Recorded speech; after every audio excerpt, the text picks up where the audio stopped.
welcome to the Apologist's Angle. For today, October 21st, 2024, an AI-generated Christian cultural apologetic perspective on today's news.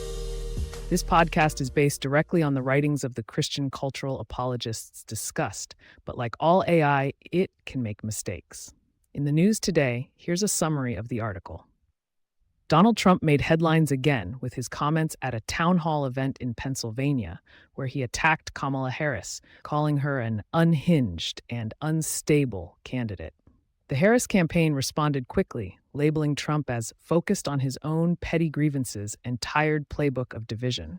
Trump also visited a McDonald's restaurant in Pennsylvania, manning the fryer, which was seen as a jab at Harris, who worked at the fast food chain when she was younger. Elon Musk, who has endorsed Trump, appeared at a town hall event in Pittsburgh where he repeated false and fear-mongering claims about the Constitution being under attack.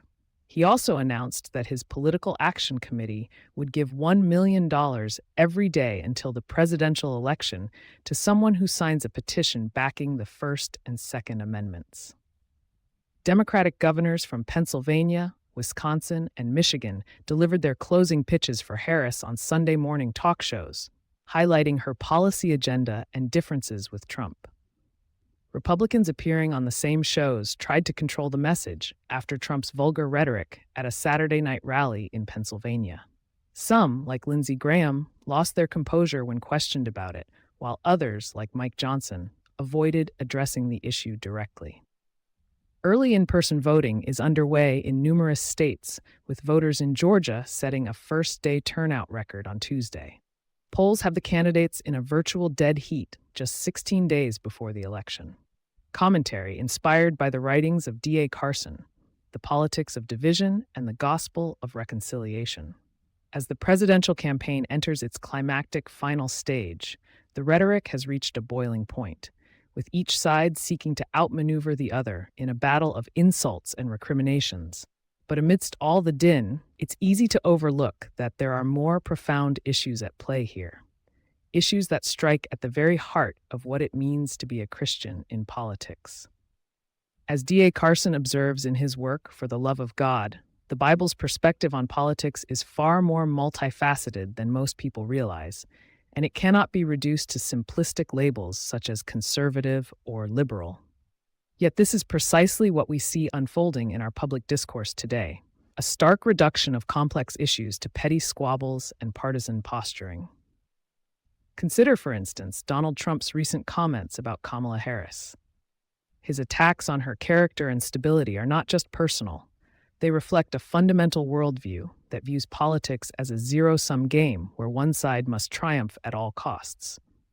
But this is precisely the kind of thinking that Carson cautions against in his work, an astute failure to think Christianly about politics, and instead adopting the thought forms and categories of the world around us. The problem with this approach lies not just in its divisive rhetoric, it also betrays a profound misunderstanding of what politics should be about. As Carson notes in The Difficult Doctrine of the Love of God, the gospel is not a partisan agenda. It is a call to faith in Jesus Christ, who alone can reconcile us to God and transform our lives.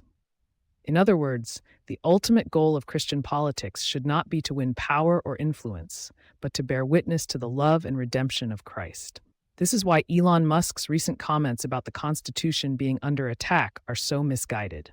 By repeating false and fear-mongering claims, he is contributing to a climate of division and mistrust that is antithetical to the gospel.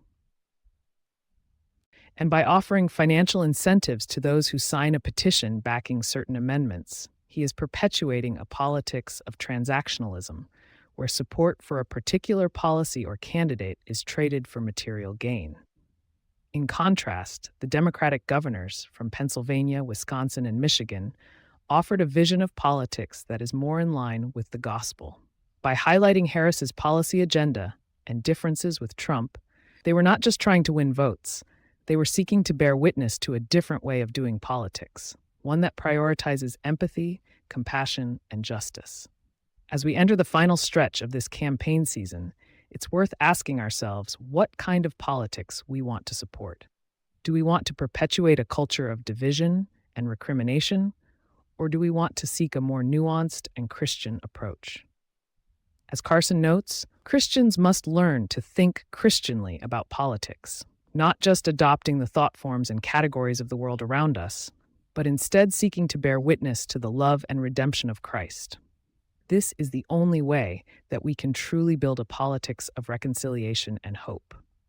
The current state of our public discourse is merely a symptom of a deeper disease, one that reflects a profound misunderstanding of what politics should be about. But by turning to the gospel, we may yet find a way out of this impasse and towards a more just and compassionate society. Thank you for listening to today's episode of The Apologist's Angle. Be sure to come back tomorrow for a new take on the day's news from the perspective of Christian cultural apologetics.